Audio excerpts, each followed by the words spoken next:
Hello students, physics गुरुजी YouTube channel में आपका बहुत बहुत स्वागत है।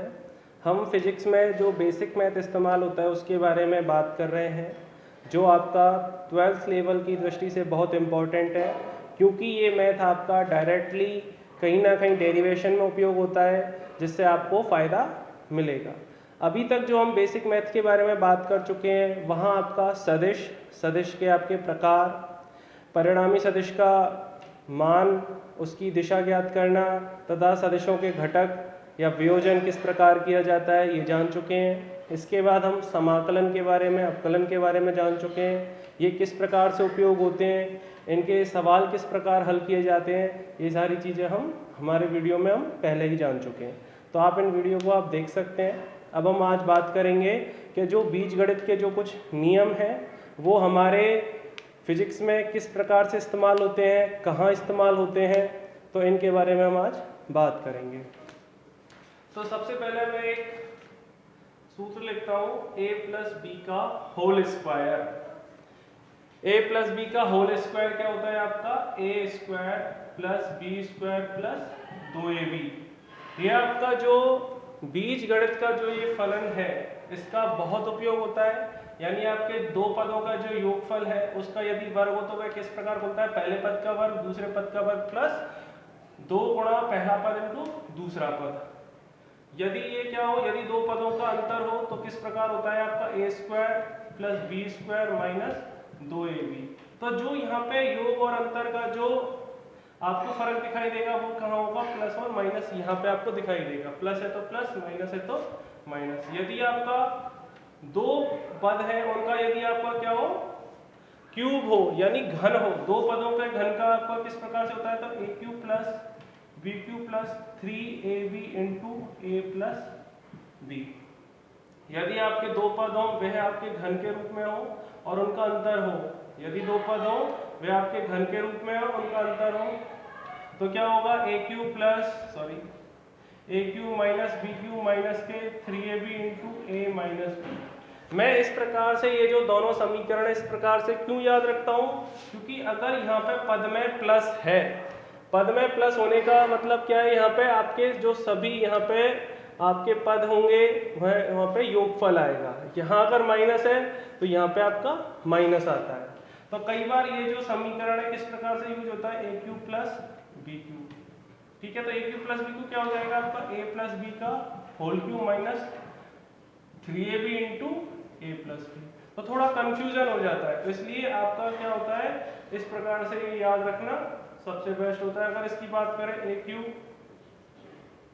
माइनस बी क्यूब क्या होगा आपका? तो a माइनस बी का whole cube plus 3ab into A minus B. तो इस प्रकार से ये आपको याद रखना होता है। अब हम बात करते हैं, यदि a square minus B square के रूप में हो तो क्या होता है? a plus B into A minus B. तो ये जितने भी आपके सूत्र हैं 1, 2, 3, 4 और 5, तो ये सूत्र आपके क्या है? बहुत ज़्यादा उपयोग में आते हैं। ये आपको डायरेक्टली याद होने चाहिए। न्यूमेरिकल में तो बहुत ही ज़्यादा इस्तेमाल किए जाते हैं। अब हम बात करते हैं, यदि कोई आपकी क्या हो? द्विघात समीकरण हो, तो किसी द्विघात समीकरण के मूल किस प्रकार से ज्ञात किए जाते हैं? यदि कोई द्विघात समीकरण के मूल ज्ञात करने हो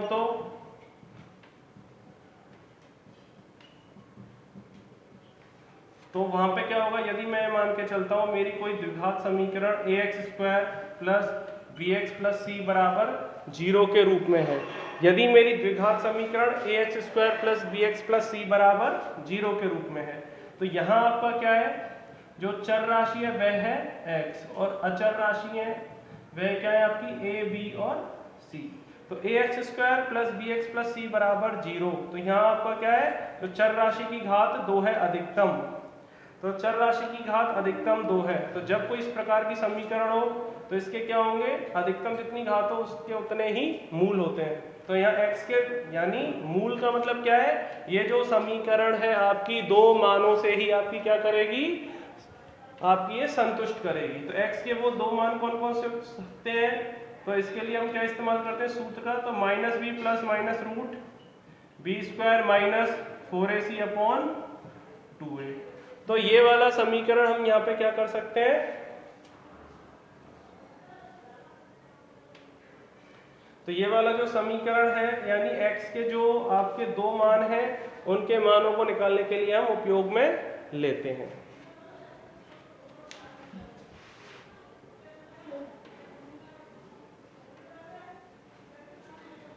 अब हम बात करेंगे हमारी द्विपद प्रमेय की। सबसे ज्यादा उपयोग में आती है द्विपद प्रमेय, जिसको हम बायोनोमियल थ्योरम बोलते हैं। ये क्या होता है, जैसे 1 प्लस एक्स की घात n, यहाँ द्विपद प्रमेय क्या है, 1 प्लस एक्स की घात n। तो इस समीकरण को कैसे खोला जाता है, 1 plus N X plus N into N minus 1 बटे factorial 2 into X square plus N into N minus 1 into N minus 2 बटे factorial 3 X square plus dot dot. यानी पहले एक अचर पद, उसके बाद जो घात है N X, N into N minus 1 X square, तो यहाँ एक बार है तो एक बार एक्स, यहाँ एन दो बार है तो दो बार, 1 2 3 तो 3 बार, फैक्टोरियल 2 फैक्टोरियल 3। तो ये बात आपको याद होनी चाहिए। फैक्टोरियल एन क्या होता है, N into N minus 1 into N minus 2, इस तरह से खुलता हुआ चला जाता है। तो फैक्टोरियल 2 आपका क्या होगा, 2 इंटू 2 माइनस 1, तो क्या होगा 2 इंटू 1 बराबर 2। फैक्टोरियल 3 क्या होगा, 3 इंटू 3 माइनस 1 इंटू 3 माइनस 2, ठीक है, n into N minus 1 into N minus 2, यानी 3 बार, ये 2 है 2 बार खुलेगा, तो 3 इंटू 2 इंटू 1 यानी 6। तो आप कैसे भी याद रख सकते हो, 1 प्लस एक्स की घात n, 1 plus N X plus N into N minus 1 बटे factorial 2 X square plus N into N minus 1 into N minus 2 बटे फैक्टोरियल 3 इंटू एक्स क्यूब।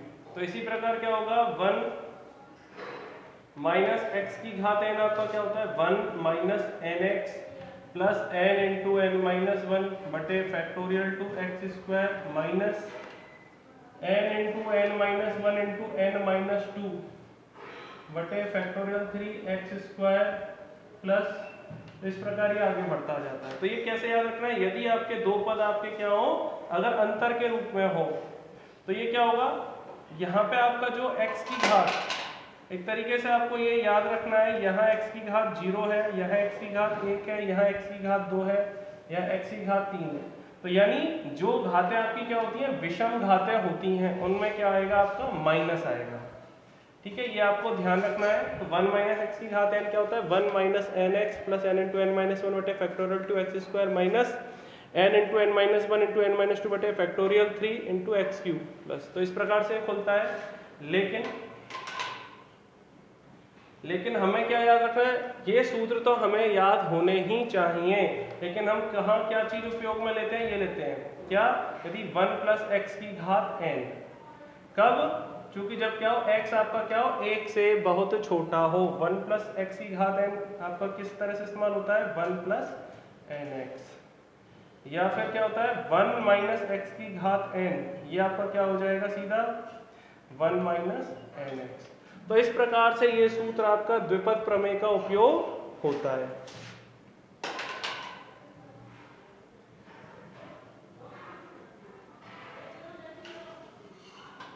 तो 1 माइनस यानी 1 प्लस एक्स की घात n बराबर 1 plus N X, 1 minus X की घात n बराबर 1 माइनस एन एक्स। जहाँ x आपका क्या हो, अगर 1 से कम हो तो हम क्या करेंगे, डायरेक्ट इस प्रकार से हम इसका उपयोग करते हैं।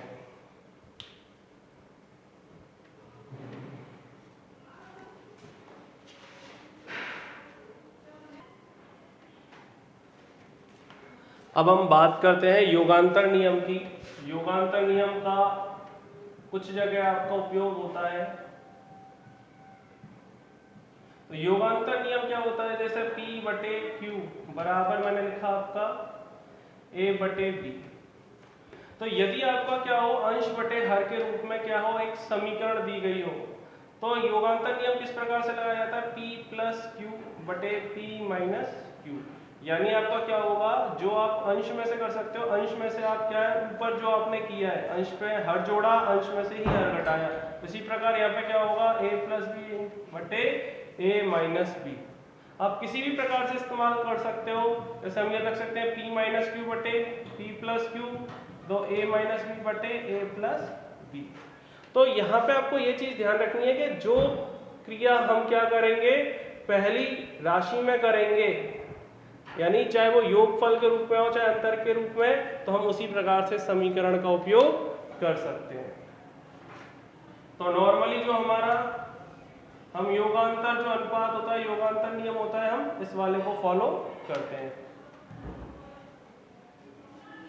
अब हम बात करते हैं समांतर श्रेणी की। ये कई बार आपका उपयोग में होगी, अभी जैसे ही हम चैप्टर फर्स्ट स्टार्ट करेंगे वहीं पे आपके क्वेश्चन आ जाएंगे। समांतर श्रेणी, गुणोत्तर श्रेणी के बारे में कुछ बात जान लेते हैं।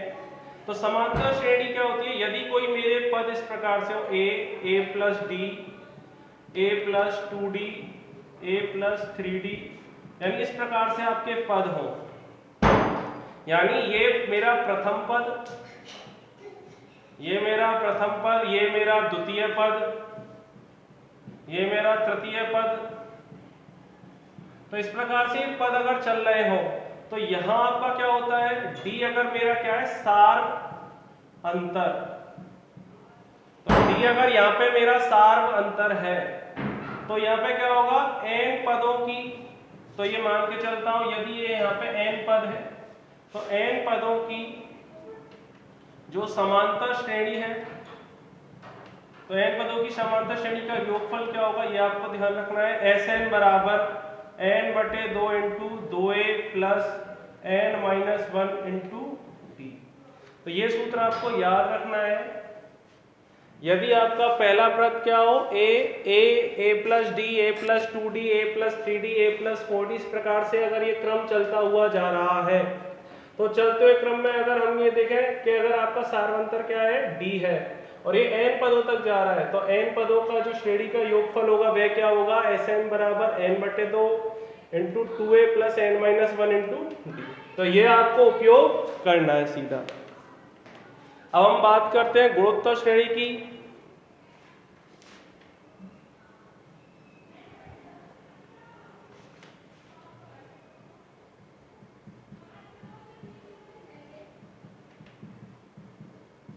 गुणोत्तर श्रेणी क्या होती है, यदि आपका प्रथम पद a, दूसरा पद ar स्क्वायर, ar क्यू, इस प्रकार के रूप में हो, ये n पदों तक।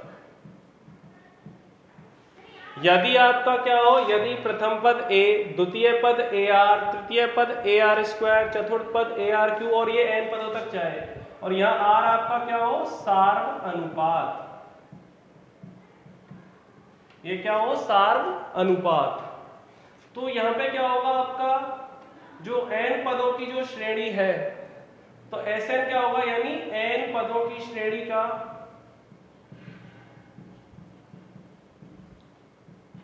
तो n पदों की जो श्रेणी में जितने भी पद हैं उनका योगफल क्या होगा, तो Sn बराबर क्या होगा आपका a इंटू आर की घात n माइनस 1 बटे r माइनस 1। तो ये आपको ध्यान रखना है। यहाँ एक कंडीशन होती है, r जो होता है वह क्या होता है, 1 से बड़ा होता है, ठीक है।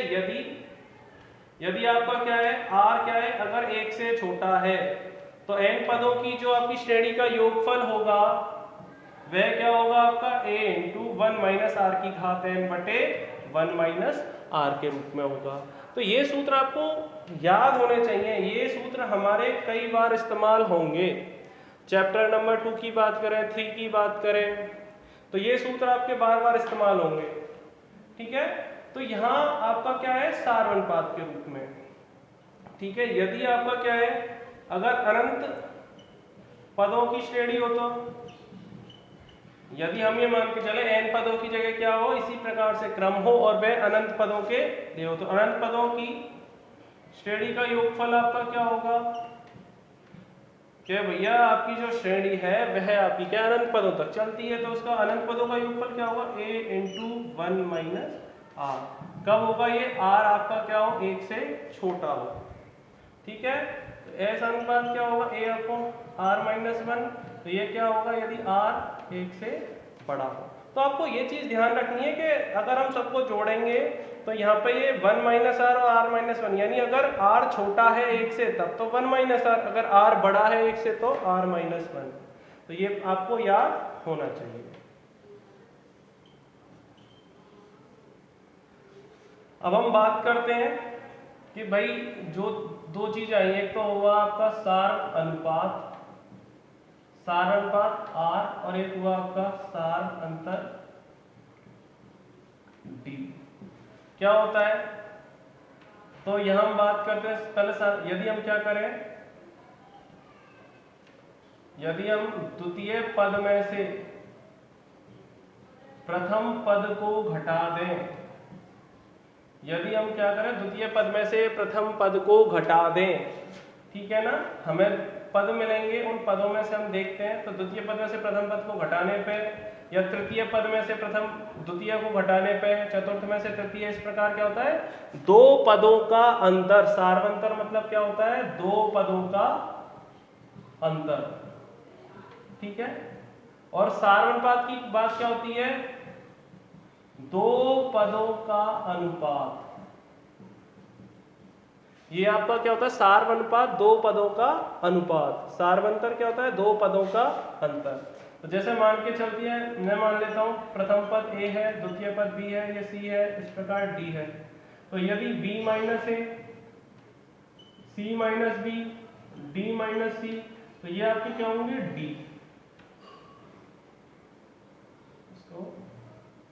तो ये आपके क्या होंगे, सार्वंतर। इसको मैं ऐसा मान लेता हूँ, डी डैश लिख देता हूँ, तो डी डैश। यदि मैं यहाँ पे क्या करूँ, बी बटे ए, सी बटे बी, डी बटे सी, तो यहाँ पे आपका क्या होगा, ये सार अनुपात। तो ये बात आपको समझनी है अच्छे से, ठीक है।